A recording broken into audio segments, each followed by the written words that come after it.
আসসালামু আলাইকুম। সবাই কেমন আছেন? আশা করছি সবাই ভালো আছেন। আমরাও আল্লাহর রহমতে ভালো আছি। সবাইকে সালমা ব্লগে আমন্ত্রণ। সবাই কেমন আছেন?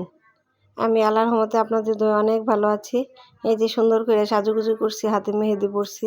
অবশ্যই ভালো আছি, এজন্য তো মেহেদি পরছি। রাতে আমার মেয়ে দিয়ে দিছে মেহেদি। আজকে একটা অনুষ্ঠান আছে, অনুষ্ঠান বাড়িতে যাব, এই জন্য বলতেছে যে আম্মু তুমি একটু হাতে মেহেদি দাও। আমি সচরাচর তেমন একটা মেহেদি দেই না। মেহেদি দেওয়া পছন্দ করি, কিন্তু তেমন একটা দিই না, কারণ এই আমার আর কি একা একা দিতে পারি না আমি।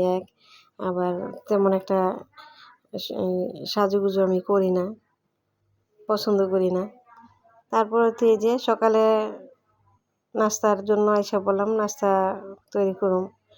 মেহমান আছে বাসায়, এই জন্য আজকে রুটি বানাবো আর হালুয়া বানাবো। যদি ডিম খায় বাচ্চারা, তো ডিম ভাজি করে দিব। তারপর হালুয়া করে নিতেছি, হালুয়ার দিয়ে আজকে রুটি নাস্তা করব। এই আজকে তো একটা অনুষ্ঠান আছে, অনুষ্ঠান বাড়িতে যাব, এই জন্য অন্য কিছু আর তেমন একটা ঝামেলা করব না। সিম্পলভাবে যেগুলি হয়, রুটি, হালুয়া, ডিম ভাজা, এই দিয়ে নাস্তায়। যে হালুয়াটা তোমার প্রায় হয়েও গেছে, একটু ঘি দিয়ে দিতেছি। ঘি, হালুয়ার মধ্যে তো ঘি দিলে খুব ভালো লাগে খাইতে, এমনি তেমন একটা ভালো লাগে না। অল্প চিনি দিয়ে আমি হালুয়াটা তৈরি করছি, কারণ বেশি কড়া মিষ্টি হইলে আমার কেউই পছন্দ করবো না খাইতে। তারপর অনেক দিন যাবত তো ভিডিও আমি আপলোড করি না, কারণ ভিডিও তেমন একটা আমার করাই হইতেছে না, যে কোনো কারণে। আপনারা সবাই কেমন আছেন? ইনশাল্লাহ এখন থেকে ভিডিও দেওয়ার চেষ্টা করব। আপনারা সবাই আমার পাশে থাকবেন, আমার জন্য দোয়া করবেন, আমার চ্যানেলটা সাবস্ক্রাইব করে রাখবেন। আর আমার ভিডিওগুলি যদি আপনাদের ভালো লাগে, অবশ্যই একটা লাইক দিয়ে দিবেন, ছোট্ট একটা লাইক দিয়ে দিবেন। আপনাদের একটা লাইক আমার অনেক দরকার। তারপরে এই যে আটার জন্য তো পানি বসাই দিছি, আটা এখন রুটির জন্য কাই করে নিব। সিদ্ধ আটা রুটি করব আজকে। আটা তো কাই করে দিছি আমি। আমার বাসুরের মেয়ে আবার রুটি বানাই নিতেছে, এদিক দিয়ে আমি একটা একটা করে সেঁকে নিতেছি। রুটি সেঁকা তো আমার হয়ে গেল। এখন আমরা আর কি রুটি সেঁকার পরে সবাই একসাথে আল্লাহর নামে খাওয়া শুরু করে দিব। এর মধ্যে আবার আমার মেয়ের জামাই এসে পড়ছে। ও মেয়ের জামাই আবার মিষ্টি নিয়ে আসছে। ভাবতেছি যে মিষ্টিগুলি ফ্রিজে রাখা যাই, কারণ এক জায়গায় যাব, মিষ্টিগুলি এমনি রাখা গেলে হয়তো আবার নষ্ট হয়ে যাব। দই আনছে আর মিষ্টি আনছে, দইগুলিও পানি ছেড়ে দিব। এরপরে তো আমরা প্রায় সবাই রেডি হয়ে গেলাম। তো এখন প্রায় 1টা বেজে এসছে, 1টার মধ্যে আমরা রেডি হয়ে বের হয়ে যেতেছি। এই যে আমার বাসুরের মেয়ে, তারপরে আমার নাতি, ওরা সবাই একসাথে আমরা বের হয়ে যেতেছি। রেডি হয়ে তো বাইরে বের হয়ে গেলাম। এই যে সাফা তো বিরক্ত করতেছে, সাফা সাজুগুজু নষ্ট করে লিখছে কান্নাকাটি করে।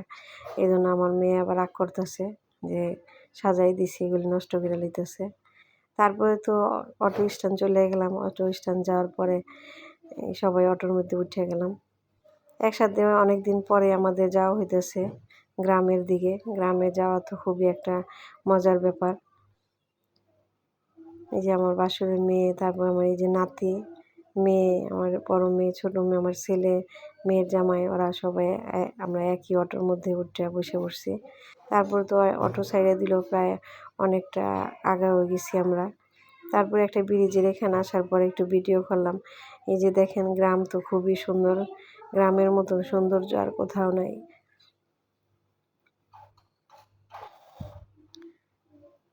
তারপরে তো আমরা অটোর মধ্যে ওইটা দৃশ্য দেখতে দেখতে গেলাম। গ্রাম বলতেই তো সুন্দর, গ্রামের সৌন্দর্য প্রকাশ করার মতো না। ধান ক্ষেত, চারপাশে সবুজ আর সবুজ, খুবই সুন্দর দৃশ্য। এই দৃশ্য দেখতে দেখতে আমরা অটোর মধ্যে কোন সময় অনুষ্ঠান বাড়িতে গেছি নিজেরাও জানি না। খুবই ভালো লাগছে যাওয়ার সময়।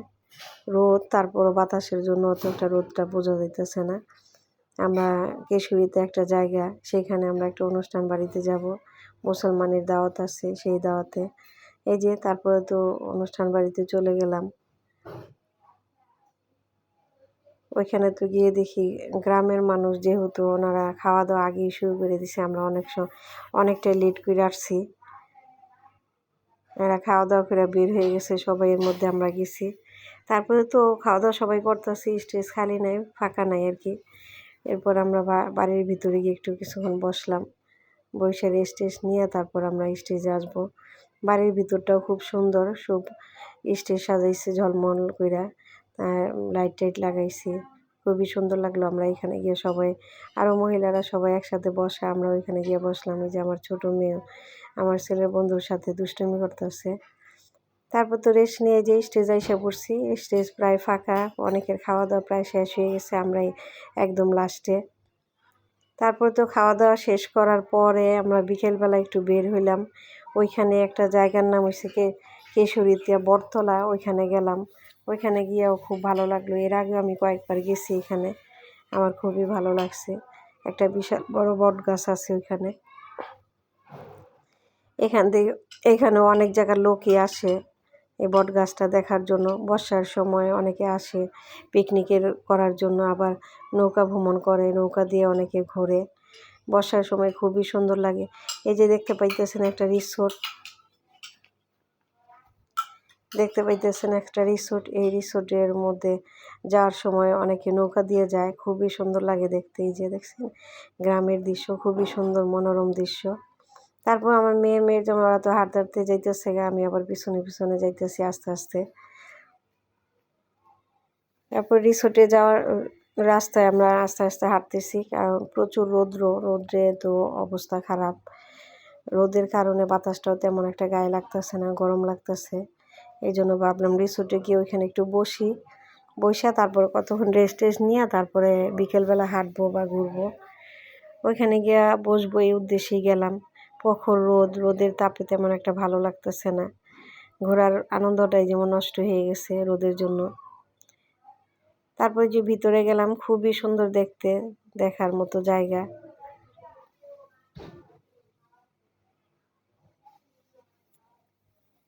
আমরা তো ভিতরে গিয়ে বসুম এরকম একটা নিলাম। সাইডে অনেক সুন্দর সুন্দর ফুল গাছ, তারপরে পাতাবাহার গাছ, এইসব গাছগুলি রাখছে সৌন্দর্যের জন্য। খুবই ভালো লাগছে আমার, অনেক রকম গাছগাছলি দিয়ে।